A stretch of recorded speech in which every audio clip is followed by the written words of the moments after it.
All right, good evening, ladies and gentlemen.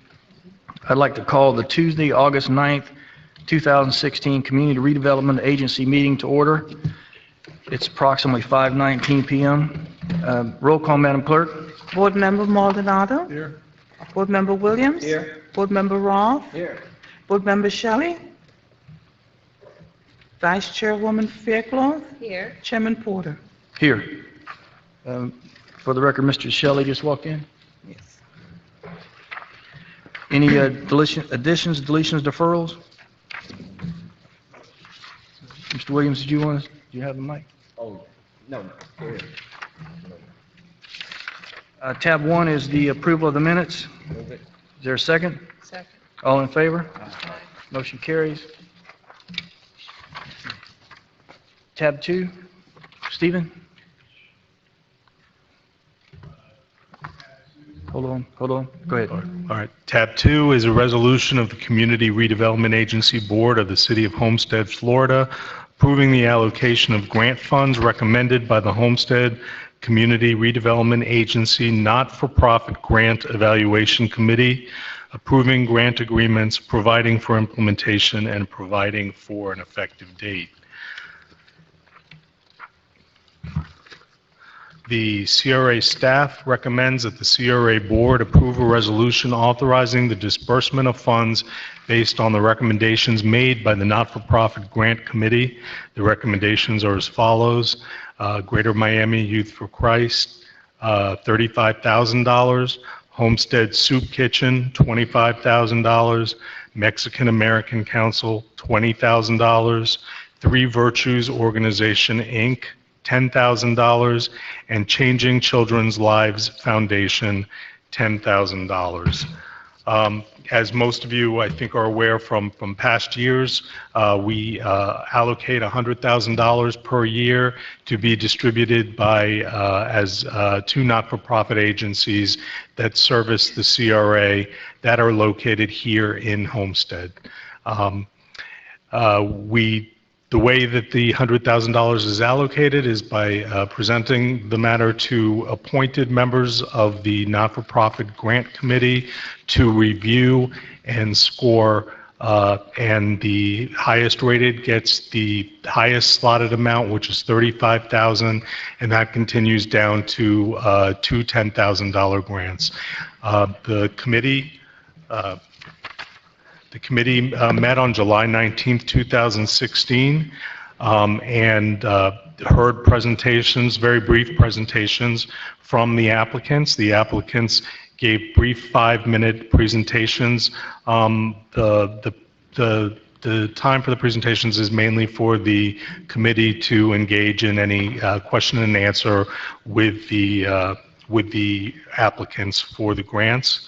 We received 6 applications this year, 5 of which received funding of some sort.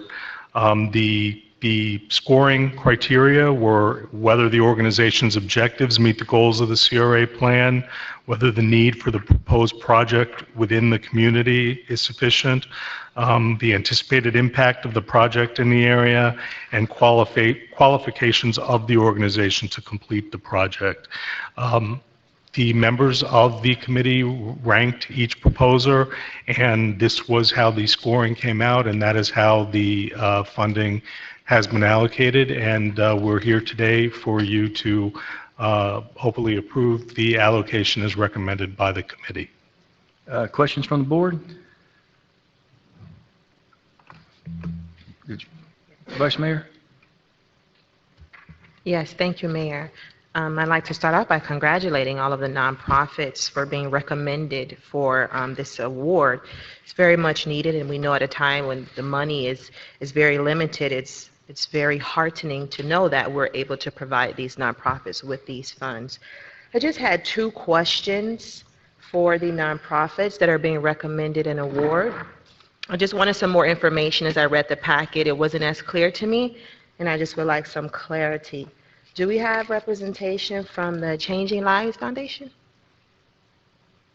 I'm sorry, I don't think they were able to make it tonight. We invited everybody, and we told them, we did recommend that everybody could. Some people just couldn't make it, and I'm afraid that's one of them. I believe we have 3 represented tonight, or three are here.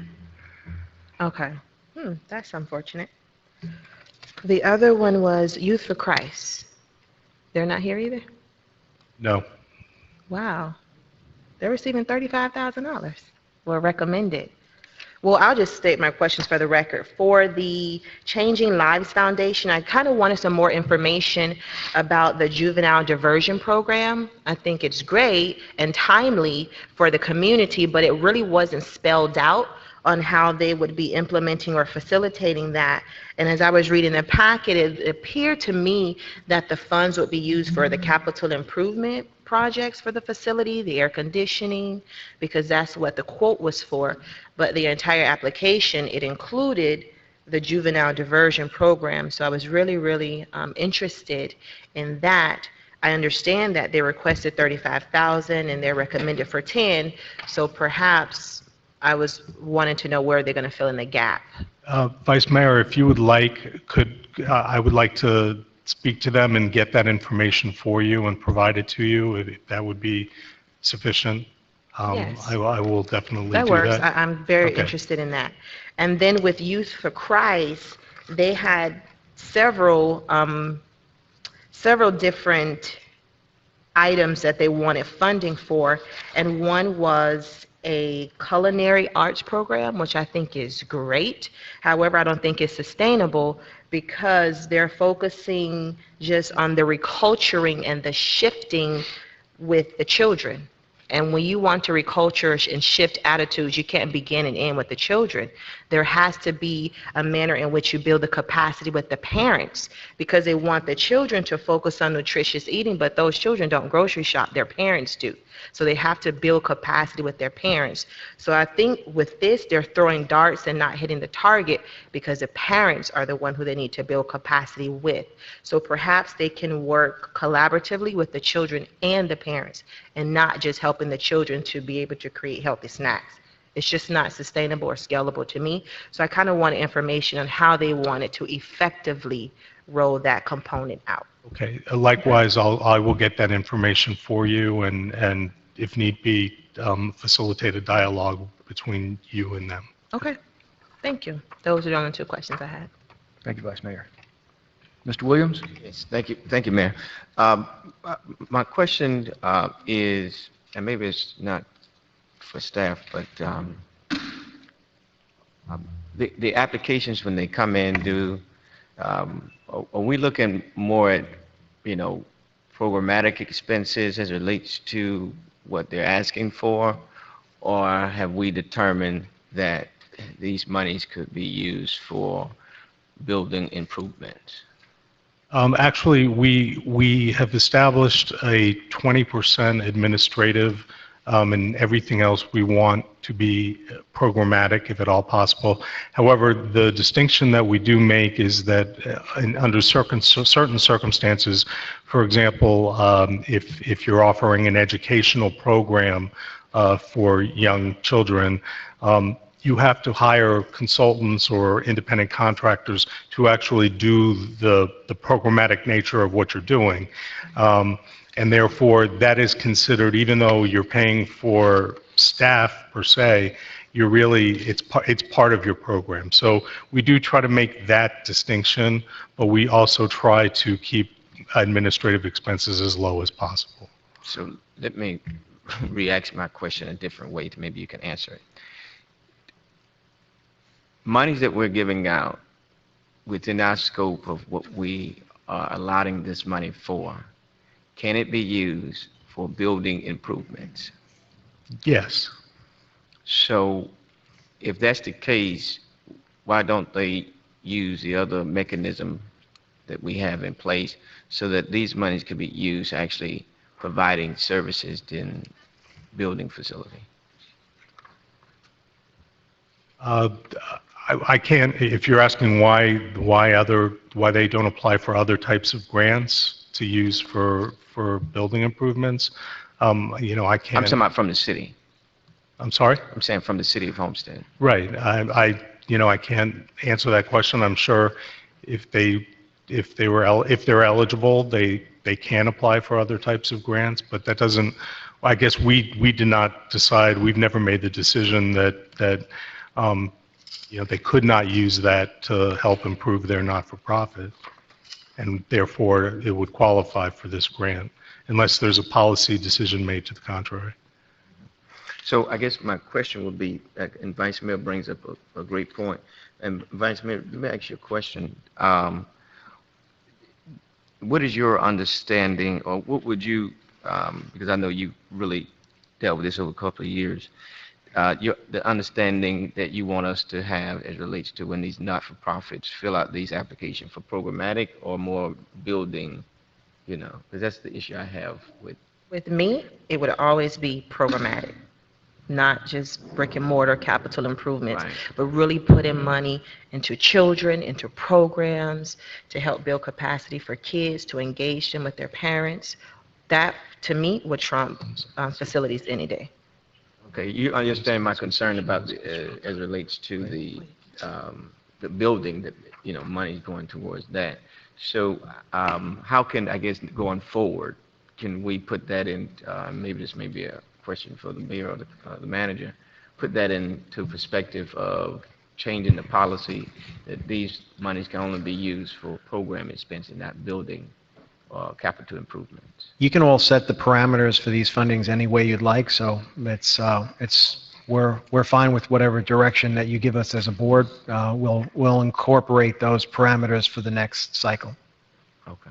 And then the other question is there any reason that you all were given that these organizations could not be here that the Vice Mayor has highlighted? Because in the past, if they weren't here, we didn't really consider. Well, like I said, we've informed everybody. We've informed everybody that the meeting was tonight. We informed them actually the night that the awards were awarded. We informed them when the email went out that the awards were awarded, and we sent a reminder email out as well. But ultimately, it's up to the individual organization. We can't.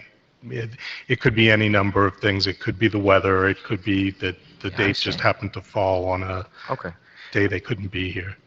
I understand. So who is here then tonight? Mexican American Council, Homestead Soup Kitchen, and who else? Changing Children's Life? Three Virtues. So 3 out of the 5. So that's the Greater Miami Youth is not here, and the Changing Children's Life Foundation is not here. I'm sorry, I have to be correct. Youth for Christ is here. Yeah? They just walked in. Yes. Okay, but then, because my other issue was that the mayor, the mayor, I'm speaking future tense, the vice mayor has indicated she has some questions, so it would be great if, since they're here now, to be able to hear from them to see if they are able to answer the vice mayor's questions, because she cannot, talk about it. If they're not here to see what she, talking about, then I'm not going to be supportive of those organizations. Thank you, Mayor. Yes, sir. Mr. Roth? Yeah, I kind of find it strange that Changing Children's Lives is not here. I met with Mr. Pierre Clark this afternoon, and he reminded me of the meeting tonight, so I'm kind of surprised that they haven't shown up here tonight to accept this award, considering that this award doubles their fiscal year budget for 2016. I would really think that would be an important thing to show up to, so I don't know that I could actually support giving out a grant to an organization that doesn't take the time to at least show up and answer some questions for us. That's all I have, Mayor. Yes, sir. Mr. Maldonado? Yes, just piggybacking off of what I'm hearing, what the council is talking about, and I think that we've always had this issue where we'd like the organizations to be represented. So maybe in the policy items, when we have that discussion, if we're going to talk about changing some policy, is the fact that one of the requirements be that they be present if they are awarded. Part of that is that they are present to answer questions to the council, and I think that's only fair.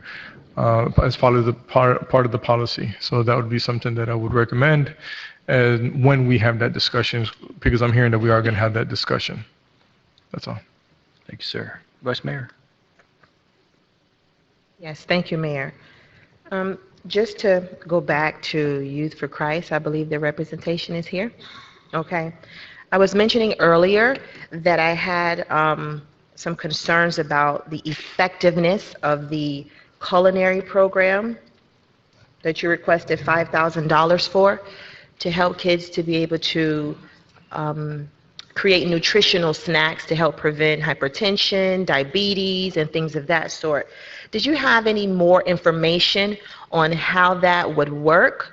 Because I don't believe it is effective to just work with the children. I think it's very important that you work with the parents to be able to provide that nutritional component. So can you elaborate on that a little bit? You're on. Jeremy Smith from Youth for Christ. The program that she's referring to is going to be a brand new implementation that we've never done before. However, all of our programming, Youth for Christ programming, is mandated from our national office that we service 11 to 19-year-olds. And so we are not able to provide direct training to parents, just from a national standpoint. Okay. Not to minimize the work that you do. I've been there, I work with the kids, I've volunteered, I've read to them. So you do noble work over there. So what I'm going to recommend, with all due respect, I'm going to recommend that $5,000 for that culinary program is taken out, is stricken, and recommend a $30,000 award, because we're providing funding for a lot of different programs for Youth for Christ. $12,900 for OLA, the Out Loud Ministry, which is phenomenal. $5,000 for a sports component, $10,000 for a program supply. So you're receiving a lot of funding. So that $5,000 is not going to hurt you. So I'm going to recommend that the board carve out that $5,000 for that nutritional program. I don't think it's going to be effective with $5,000 just working with kids. I just don't see it. I think that $5,000 can be given to one of the other organizations, because I think it'll be more impactful. So I would recommend $30,000 for kicks and not $35,000, respectfully. And Vice Mayor, the five, you have a recommendation for which group? I would recommend Three Virtues. Three Virtues, I see them boots on the ground. They have a program that they're working with kids. They're providing food to families. I've seen their work. I think that would be effective. I would recommend either Three Virtues or the Mexican American Council. Those kids hustle. That organization hustles. They are active. They are engaged. And I think we'll get a more return on our investment with either one of those two. I'm for either one. Sure. Mr. Williams? Thank you. Vice Mayor, I suggest that we break that in half. That way we can give $2,500 to the Mexican American Council and then $2,500 to the Three Virtues. Three Virtues. That works for me. Okay.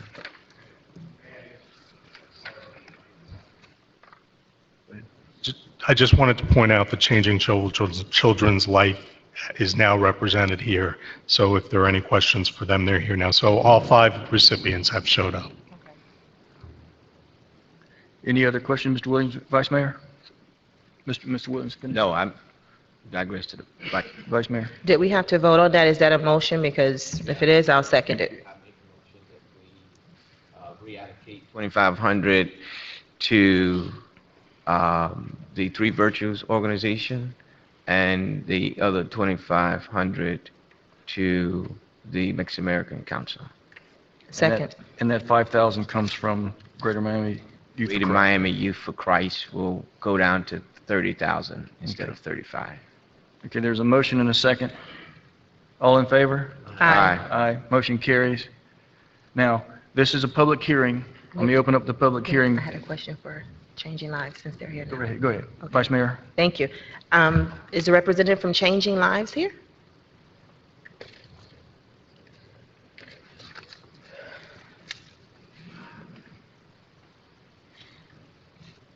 Good evening. Good evening. I had a question for you. I was reading through your packet, and there was one item that struck me, the juvenile diversion program that you wanted to facilitate with the Changing Lives Foundation. Can you talk a little bit about that? Because that really piqued my interest. Repeat, I can hear you clearly. the juvenile diversion program, how will you facilitate that? Okay, what we're doing is that we're providing. Excuse me, could we have your name and address for the record, please? Oh, yes, sorry. Thank you. My name is Natasha Bovern, and his name is Pierre Clark. And the address is 416 West Maury Drive in Homestead, 33030. You do me a favor and pull that mic down. Yeah, it's hard to hear. We're not really here. Pull it down to you, please. There you go. Go ahead. Thank you. Yes.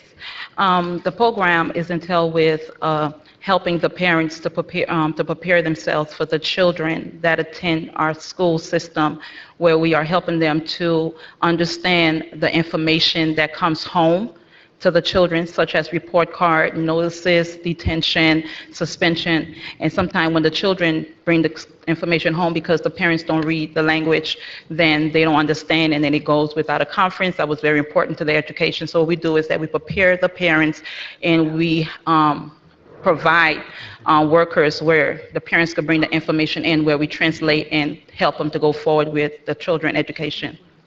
I read that component where you provide the translation services to parents for information that come home. That is needed because a lot of that is very difficult to comprehend, especially if they have IEPs, individualized education plan for special services. So that is needed. I agree with that. I'm having a hard time following how the juvenile diversion program would be implemented by providing translation and support to parents for information that comes home.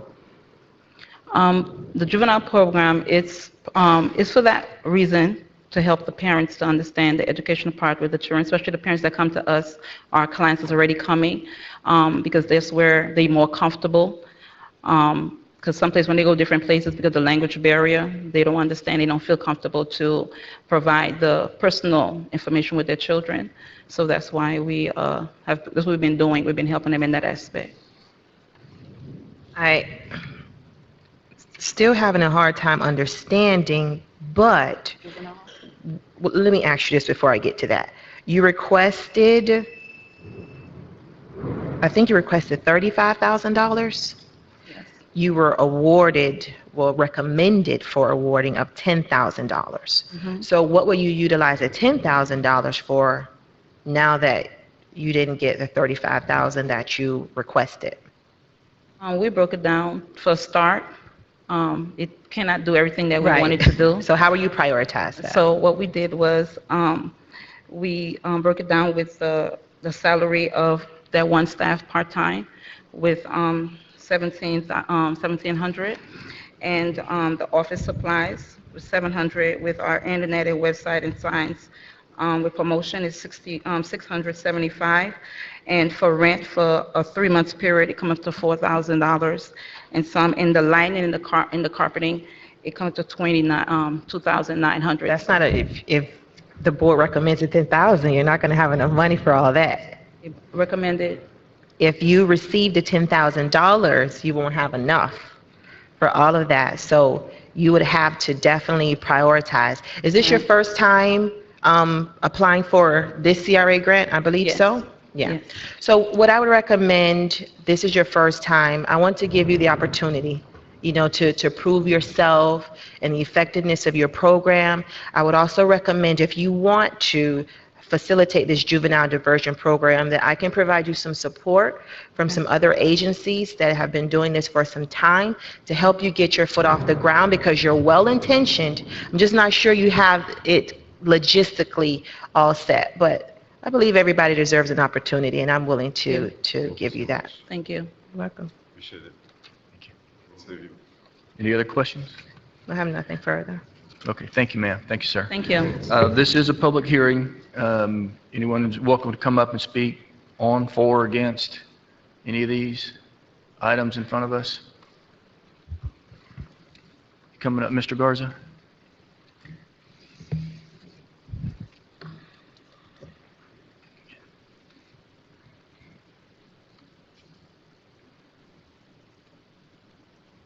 Good afternoon, Mr. Mayor, City Council. I want to say thank you to all of you for what you do for Homestead. All these grants we awarded today to the 5 agencies will help a lot of young people, a lot of the community. So my role today is to say thank you to all of you. We appreciate it. On behalf of the Met Council, last year you gave us a nice grant. We've done a lot. We moved forward a lot. Economic engine. Our dream still is to have international mariachi made out of black faces, white faces, brown faces, yellow, everybody. We got to continue to expand. So my role again, Mr. Mayor and City Council, say thank you to all of you, what you're doing for the City of Homestead. I want to say also, Mr. Scott, Stephen and his staff are awesome. Elizabeth, Eddie, very professional. Every time we ask them for guidance, questions, they're very, very professional. So again, to all of you, thank you so much for what you do. Be patient with us. Mr. City Manager has been very helpful also with the patients, but we still have some big dreams. We're going to have a great mariachi academy here in Homestead. Last year, we took our kids to the Chili Cook-Off, Chamber of Commerce. This year, we're going to be at the Rip and Rock Festival with Mr. Larry Roth. Just last week, we were invited to present at a national conference in Orlando. About 13,000 people saw our kids. They're awesome. And we got over 15,000, and forgive my age, but on the internet, views, hits, whatever my sons call it stuff. But we got a lot of response. So, Mr. Mayor, I think the money you invested in us is very wisely spent. We're going to make city great, okay? Thank you very much. Thank you, Mr. Garza. Sorry, Mr. Garza, could we just, I didn't want to interrupt you because everybody knows you, but just, we could need his name and address for the record. I know it was Mr. Garza, but just your address, please. My name is Cipriano Garza, and I live at 101 Northeast 19th Street, Homestead. Thank you very much. Thank you, sir. Okay, anyone else? Yes, sir.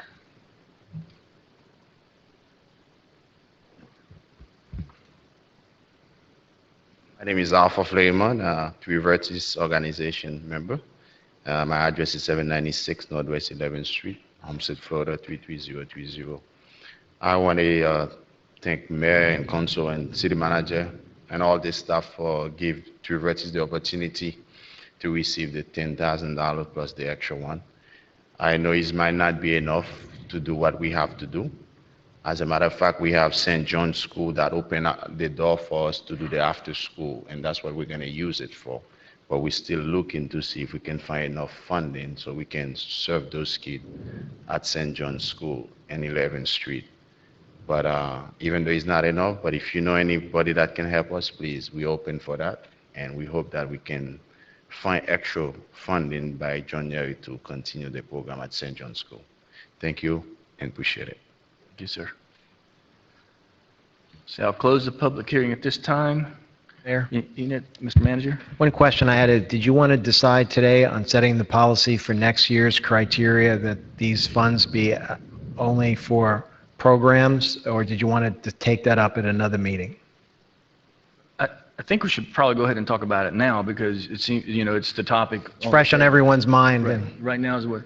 And one of the issues about the CRA, these are all not-for-profit agencies, so if the money that goes into construction is going into it's not going to build the value of the CRA like it would if it was going into other, like the residential component. So we do get a value increase to the CRA. So I tend to agree with the comments that have been said so far. We should just use these for programs, not construction. That'd be my opinion. If there's no objection, then any objection to making this the program, Mr. Williams? Yeah, I just want to make sure that we're all talking the same language, so that that we're all on the same page with it. Let me see if I can make sure I'm clear. Now, and Mayor, I think you triggered something in my mind. How many of these organizations, I don't think all of the organizations are located within the CRA, but they do work within the CRA. Are all of them are their physical address already in the CRA? They are all in the city of Homestead. Right, that's what I'm saying. Right. So those which ones are not directly in the CRA? Because that speaks to why my point of fixing up buildings and stuff would not benefit the CRA more than the programs of it. Well, we specifically, that is one of the specific criteria that we asked the committee members to review, is that the services provide a benefit to the CRA area. Right. but we do not require that they be located within the CRA, just the city. I understand. So which one is not?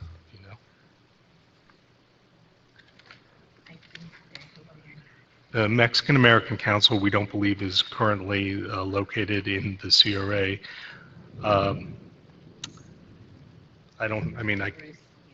The rest we believe are located in the CRA, but Some of their programs are held in the CRA, so I think that was the I just want to thinking. make sure that because, that it only goes, my intention is that to share with Vice Mayor that it only goes toward building capacity and programs of that specific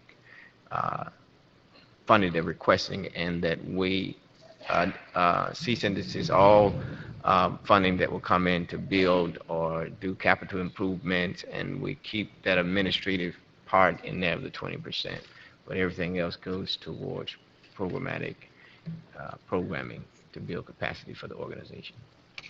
Thank you. Sir. Mr. Maldonado? I'll kind of pull back because I think right now we're just talking about some policy, and then I was going to talk in regards to the nonprofit. So I'll wait till we finish with the policy. Mr. Mayor, can I suggest that you deal with the grants and then move on to a discussion on the policy so that we have clear direction from council on both items individually? Okay, let me get Vice Mayor and then we'll, Vice Mayor. Yeah, we can just close that after this. I'll be brief. Sorry. I just want our nonprofits to know that when and hopefully we move towards the CRA not-for-profit grants to be geared towards public service, providing programs, that we're not boxing them out of funding if they would like capital improvement projects completed, because we have the community development block grant that can support their capital improvement projects. And with the CDBG, we're capped as it relates to public service, I believe at 15%, Carlos? Public service is capped at, was it 15%?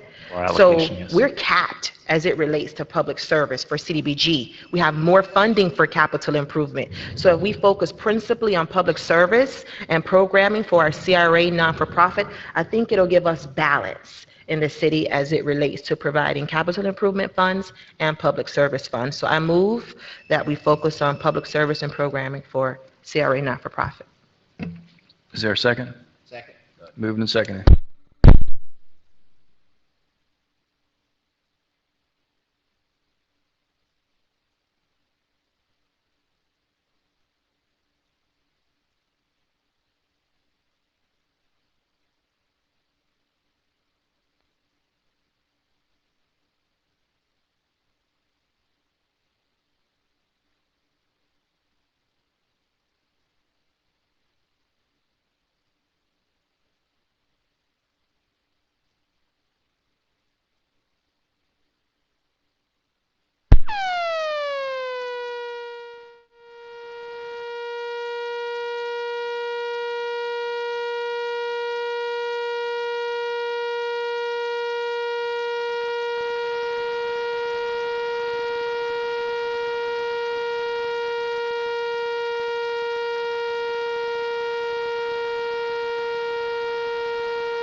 Second? Second. Second by the Vice Mayor. Roll call, Madam Clerk. Board Member Shelley? Yes. Board Member Maldonado? Yes. Board Member Williams? Board Member Raw? Yes. Vice Chairwoman Fairclough? Yes. Chairman Porter? Yes. The motion carries. Tab 3. Hold on. Okay. Before we start with tab 3, I just want to point out, based on the conversation we had earlier, we learned just recently that the applicant is forced to be out of town due to a family issue, and therefore she's not here tonight. If the board would like, we can pull this item and present it to you at the next opportunity when she is here, or we can move forward with the item. Mr. Williams? Mayor, all due respect, I think with this particular one, and hopefully once it comes up, I'll explain a little bit more, but I don't think we should delay this one. Yeah. Because of some other technical issues that I'd like to kind of raise so that we can all be on the same page. Go ahead and hear it, Stephen. Okay.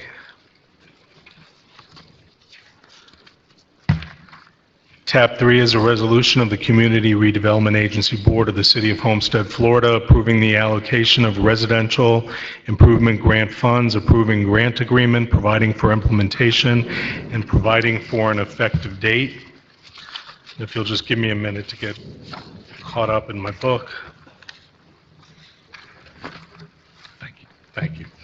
All right, CRA staff recommends that the CRA board approve the resolution authorizing the allocation of housing rehabilitation funds to the following applicant: Valerie Hughley, 514 Southwest 7th Avenue, Homestead, Florida, 33030. Ms. Hughley has applied for up to $15,000, and the Southwest Advisory Committee has approved up to $15,000 for roofing repairs and pest control, followed by, if there's money left available, we don't know that there will be, some window repairs. But we think that the roof is in fairly bad condition. She's not able to get insurance for her house. And so we're fairly certain the roof, with the pest control, which is necessary to try to preserve the integrity of the new roof that we're putting in, will probably use up most of the funds, and there won't be enough left for the windows. And we recommend approval. Questions from council? Mr. Williams? Yes, thank you, Mayor. This is a application and that has been in the works for how long has this application been on? I think it was originally being processed as a CDBG grant application, so from what I understand, from start to finish, it was about 18 months. 18 months, okay. So here's the issue that we ran into, and Ms. Hughley came and met me in my office about it. And the issue was that when she originally applied, they put her in the CDBG funding first. Monies ran out. Then they took her out of the program and see who could possibly be within the CRA, and applied that program, this program that we're approving tonight. Because they ran out of monies, things that she needed prior to what is on the application today, she's not able to get. So in essence, she had the idea that she was going to be getting other dollars, but because the CDBG ran out, they looked back at all the applications and see who was in the Southwest, and then applied those applications to this program. So I'm a little concerned because there was some communication issues with her and staff, and so she got a little frustrated, which in all our human error we do. And so my issue is that I believe that if she had the opportunity and thought that she was getting more dollars for things to be fixed at her house, then the opportunity, because they ran out of money, is not her issue. She applied for the funding. And so what I recommend is that whatever we were supposed to do in the CDBG dollars that she could have been approved for, that we make that adjustment so she can get all the things done that she needs done, because there's some other issues along with this application as relates to the structure of the house and everything. So maybe staff can illuminate some more but that's my sense of understanding of it. Sure. May I, Mayor? Ms. Hughley was under the impression that under the CDBG program, she could get $25,000, and that because she was pulled out of the CDBG program, which we did in an effort to try to help people that were getting, because they ran out of funding in the CDBG program, she felt now she's limited to 15,000, so that if the CDBG process had gone faster, she could have received 25,000. She learned at the Southwest Advisory Committee meeting, when we learned that that was her concern, that there are no $25,000 residential grants. They're all $15,000. There may be, maybe CDBG would have covered a chain link fence that we, as a matter of policy, don't cover chain link fence, but I'm not even sure that is the case. I think actually I'm being told by Elizabeth that is not the case. But she was under the impression. She also raised the issue of some communication issues, and I made it very clear to the Southwest Advisory Board that we're going to make sure that, if there are communication issues, we're going to communicate better, because that's what we aim to do. So if she's not satisfied, we will sit with her and find out. But at this point, we were really just trying to find funding for her, and we were able to make her, find her to be eligible for the CRA grant, and we're here tonight to try to get her the grant. Mr. Williams? Yes. So the issue then that I have is that a person cannot assume something that is not actually articulated to them. And if the impression was that she filled out the grant the way it was intended to be done, when the program funding was not available, then it dropped down to a second tier grant. And my problem is that when we give out because CDBG dollars, it doesn't come back to this board to discuss. It's done administratively. So we wouldn't have an idea about who filled out what applications or what unless we bring it here to understand it. And so because this is in front of us, I don't know what the process was of elimination of who got approved how much for whatever else, or for where we are today and how many other applicants were affected because of this situation, and that they dropped them down into whoever lived within the Southwest boundaries or the CRA boundaries then could have these dollars applied to the application, and it's taken over 18 months. So I'm not really proud of that, but I would like to rectify, right this wrong if we can, because I believe that it's really only fair, because the applicant had no idea which the tier of funding which ran out, and and the communication issues, just wasn't, I don't believe, handled in a way that we could have handled it a little bit differently with communication. Thank you, Mayor. Yes, sir. Mr. Shelley? Just clarification, because I'm confused here. So Councilman Williams, I think, was stating that under the CDBG, there would be additional funding, more than $15,000 that would be available to this particular applicant. But then when you spoke a second ago, you mentioned that whether it's CDBG or Southwest or CRA dollars, that it's $15,000 across the board. So therefore, there is no tier to fall from, because it's an even playing field. So I'm just trying to get clarification on what the issue is here, so I can better understand what's going on.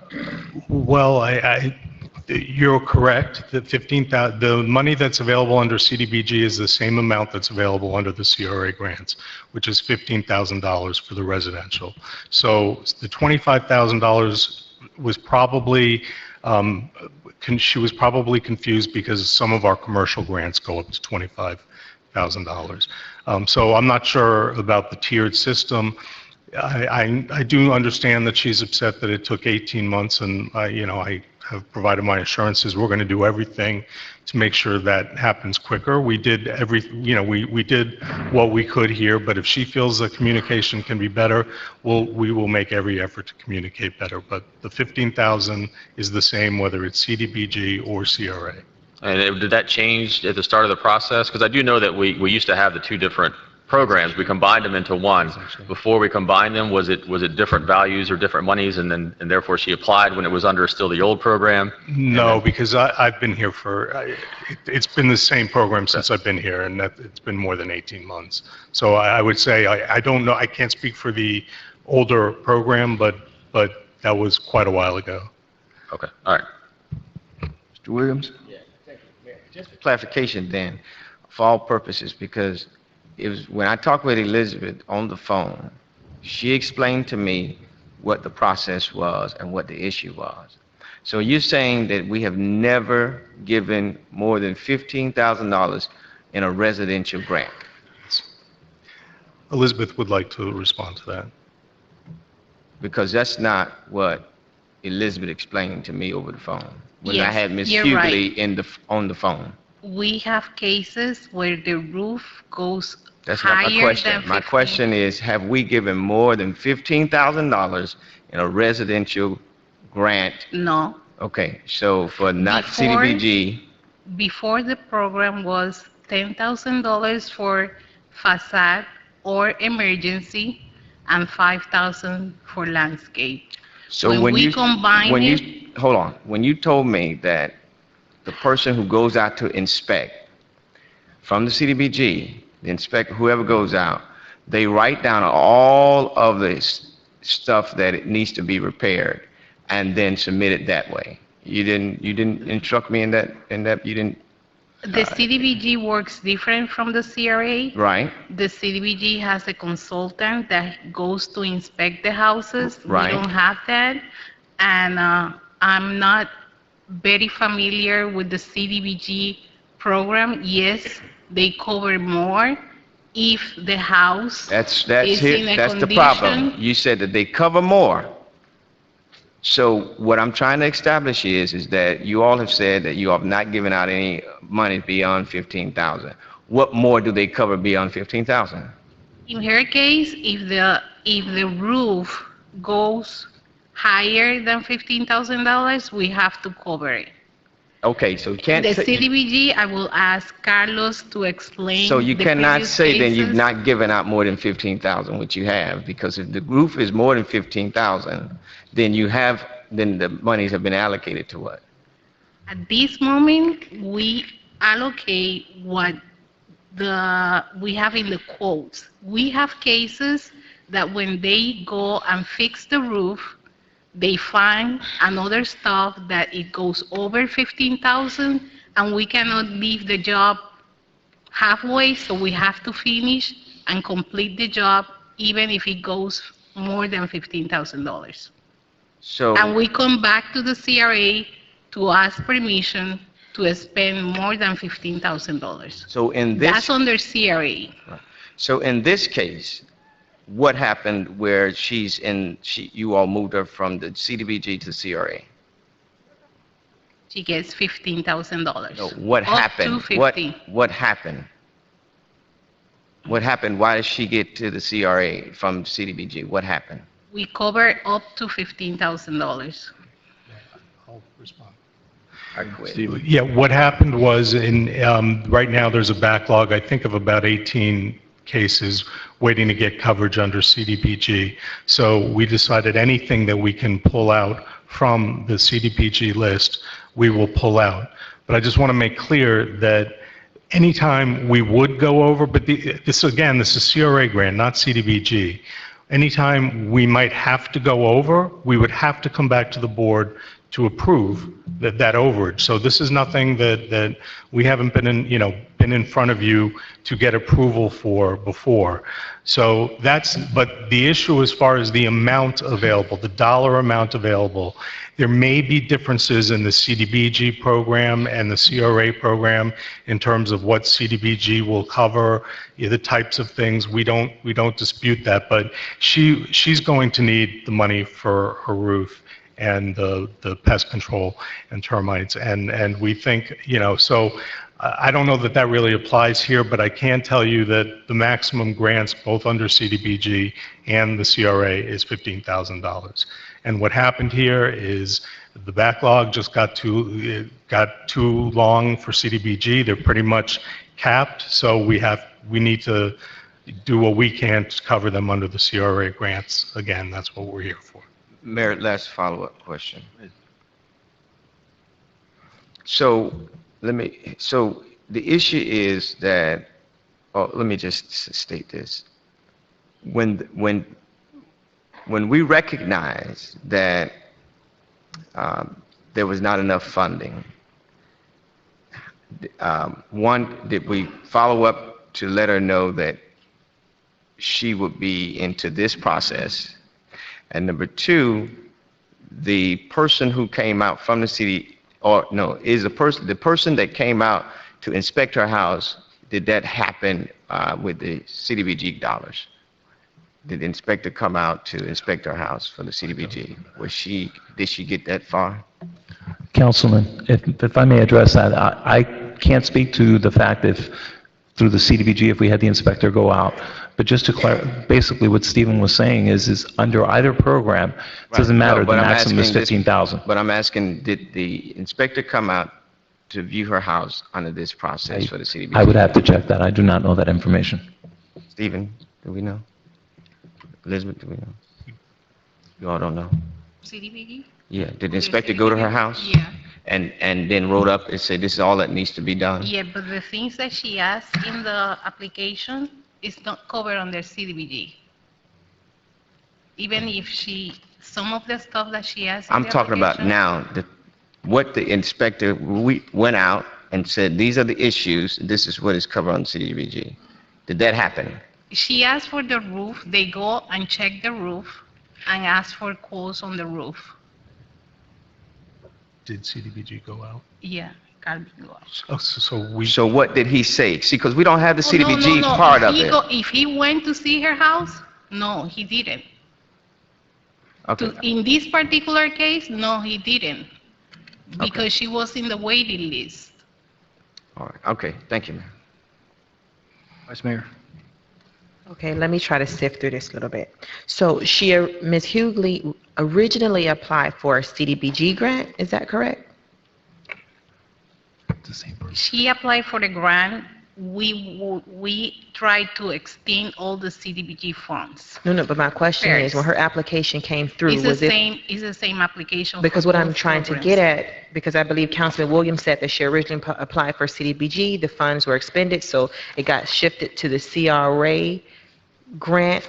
Because she was in the waiting list. Right, so what So I'm. we Wait, I get it. I'm going somewhere with this.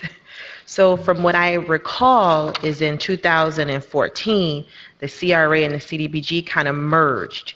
And if the funding wasn't available in CDBG, then we didn't want to kind of box them out, but we send it to the CRA for funding. So that's probably I'm sure that's probably what happened, but my question is, I recall them being able to bundle the grants, like for the roof, for landscaping, like a lot of bundling that exceeded $15,000. And I recall one case where we went into the roof, it cost them more, so we had to go back and fund, that was the Browns. So I looked at the balance here, and we have $100,000 left, is that accurate?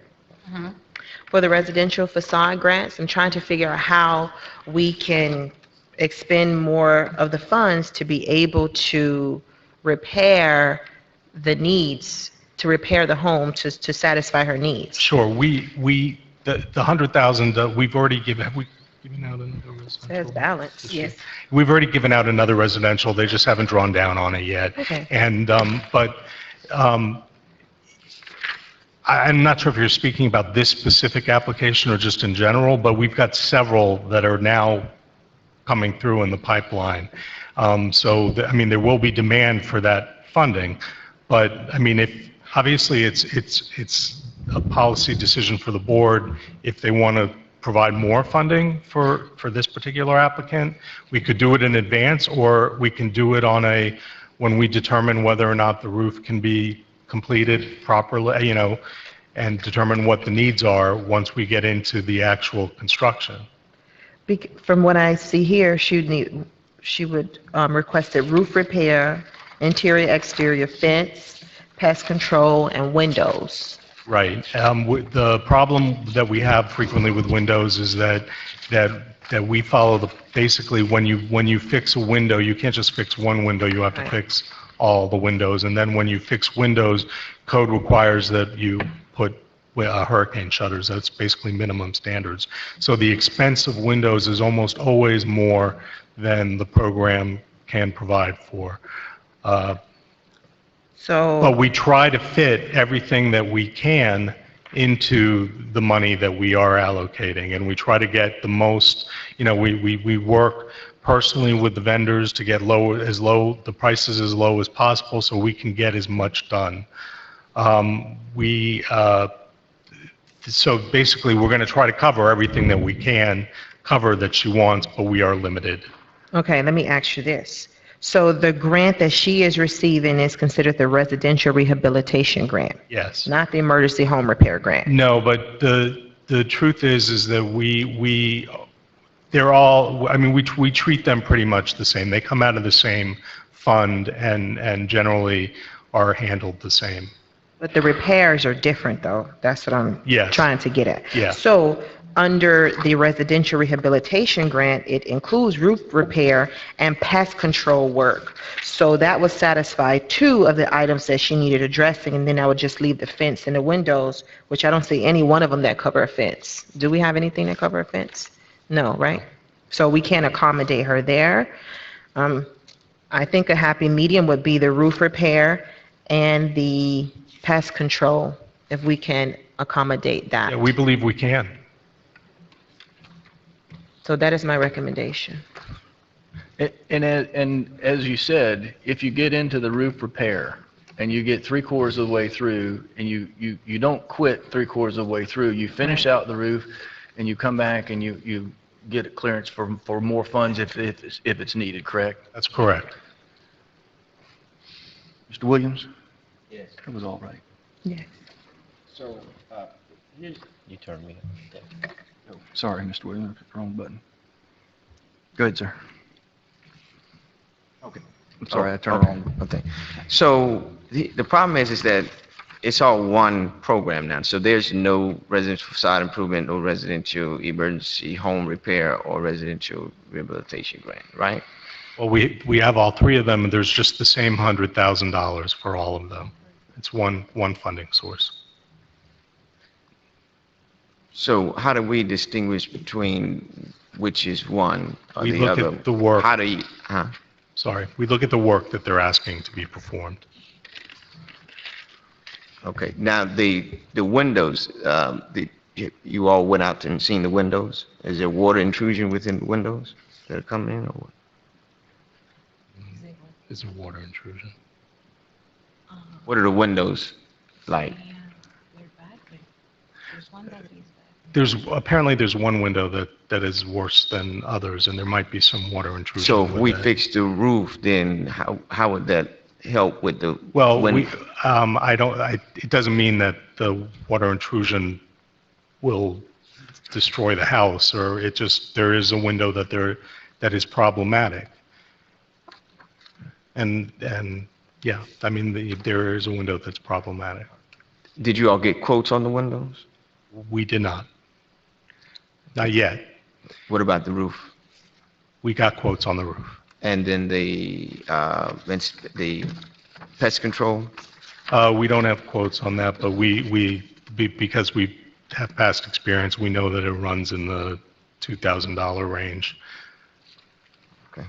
All right, thank you, Mayor. Yes, sir. Mr. Shelley? Yeah, just a couple clarifications. I support what the Vice Mayor stated. I just want to make sure I'm clear that means that essentially we're agreeing to give her the $15,000. We've kind of allocated that those are the 2 items we would like it to cover, and in the knowledge that if we get in there with the roof, that she would then be able to come back under the current normal process, which would be we start with the $15,000 award. And then my only concern is I don't want to get into a situation where we're now on the fly starting to make variations to the rule and policy verifications, and then everybody that comes through the system says, well, you went outside the bounds for the last person, why won't you do the same thing for me? So I just want to make sure we keep some sort of parameters in place. So I support giving her the $15,000 under the current programming, the way, the maximum amount that we can give her.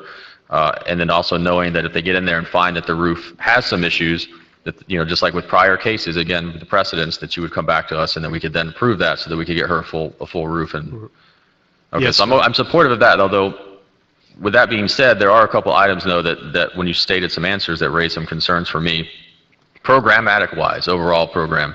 And that is, so before we had two different variations. We had the CRA and then we had the CDBG concept. I know I was one of the ones that pushed for the CDBG process because there were people in the Northwest community that also were in older neighborhoods, older houses, lower income, and couldn't afford to fix their property. And so it made sense to expand that CRA program outside of the CRA, and that's where the CDBG concept came in. I think it's worked out very well, and it's helped people who otherwise would not be able to shore up their houses. The problem I have, though, is you mentioned it's the same pot of money now. It's $100,000. No, not for CDBG. Okay, that's why I was curious. No, they Okay. were naming different residential rehabilitation and emergency repair. Those are all CRA programs. That's where you lost me on. So the CRA is still a separate pot of money from the CDBG. $100,000 separate pot of money. Okay, then I'm okay with that because I had some concerns. I just know that under the CDBG, once you start pulling on that ball of twine, you have to fix everything in the house, all structural problems. That's always been one of the issues I have is that, one person comes in with a problematic property and they go in there for the small little leak in the roof, and next thing you know, they inspect the pipes and everything else, and it's now a $100,000 job instead of a $20,000 job. And under the CDBG, as I understand it, they have to fix it all. And so it eats up a lot of money. So that would be my concern. That's where my thought process is going. But as long as they're separate, it doesn't take away the monies that would go to the CRA in the event that the property wasn't located in the CRA and they applied. So you answered my question, then I'm fine now. Thank you. Thank you, sir. Mr. Roth? Thank you. I'm not on. Yes, sorry. Thank you. Just a quick question about it said interior and exterior roof. Was there damage done because of the roof and there's interior repairs that have to be made? The roof is in very bad shape, but that's been confirmed we've had 3 different vendors out there to do quotes, and it's deteriorated inside as well as outside. I think that's what's meant by that. Inside of the dwelling itself that's protected by the roof? No, I believe that just means the interior of the roof. Okay. And I see there's an estimate here for a new roof and the flat roof. I guess there's 2 different types of roofs on that house that total about $9,000. Is that correct? Right, there were different quotes, but one of them was 11. I think one of them was around 9. And then if you add blown insulation into the attic, that was another $2,800. So right, you're about $11,000 for that.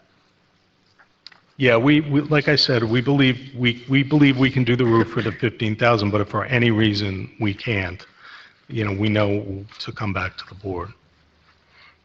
Did you have what was the highest estimate you got for the roof? $11,810. So that's $4,000 under the $15,000. Yeah, and then the pest control is about two more for tenting. Okay, so obviously you can get the roof done for less than $15,000, and you got another $2,000 to tent the property, which leaves you another $2,000, and I would assume you could probably look at the windows then too. Unfortunately, if you do one window, you have to do all the window. The problem with windows is it would be great, but when you start to do any construction project on windows, the code kicks in and requires that shutters be installed, and the shutters cost quite a bit of money. So if we install new windows, we have to install shutters? Correct.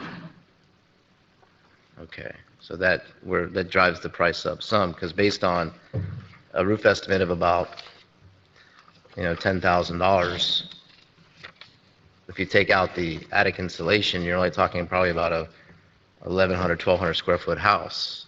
So it's probably a 2-bedroom, max 3-bedroom house, which probably only has about 8 or 10 windows in it. So if it's $200, $300, then you got to put the shutters on top of it. So yeah, I get that part of it. So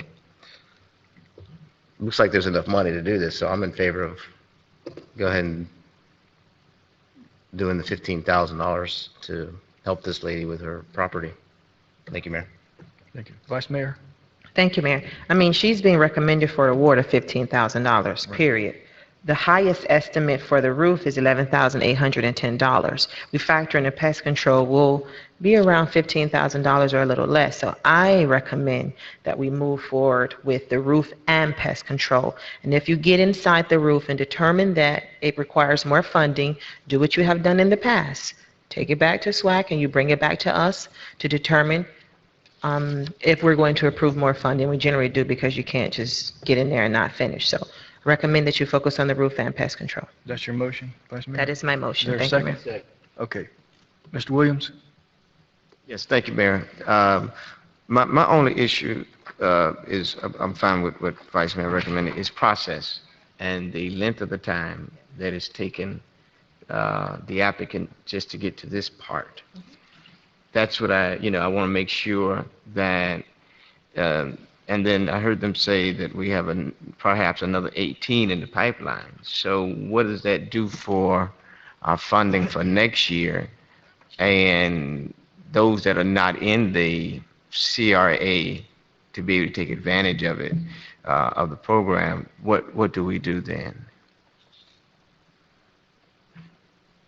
Well, the 18 that you're referring to they were in line for CDBG funds, not for CRA funds. Those are properties that are outside of the CRA.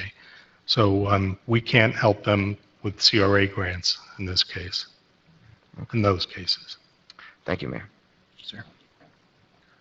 Okay, this is a public hearing. Anyone would like to speak in reference to this item, you're welcome to come forward. Seeing none, close the public hearing. Any final comments? Roll call, Madam Clerk. Oh, I'm sorry. Yes, ma'am. Mayor, my name is Cassandra McCray. I am actually just temporarily residing with Ms. Hughley, and I do see the conditions that we are speaking of. The house is an older home. It was inherited from her parents, and it does need the work. Ms. Valerie Hughley is a pioneer in our community, and she would not request these things if it was not needed. The inspector did come out and did do the assessment, and as you know, I'm not a specialist in roofing nor windows, but when you change that one window, you're going to need to change all windows if that can be reconsidered. It's either today or at another time. And thank you for giving me the opportunity to speak. Vice Mayor. And thank you for being here to speak. At this time, Cassandra, we are only able to provide funding for the roof and pest control. We would love to assist with the windows because it is needed, but we can't at this time. And we just can't make policy decisions like that. I would recommend that she reapply when the time permits to repair her windows. But at this time, we're going to help you where we can. That's the roof and pest control. Okay, we really appreciate that, and I do speak on behalf of Valerie Hughley. Thank you. Mr. Williams? Yeah, this is a one-time, so there's no reapply, from my understanding. Come back in? Okay, well, she can't come back for that. Not even through CDBG? Nope. No? Nope, Okay. this is it, Okay. for well, life. That's all we can do. Yep. Okay, roll call, Madam Clerk.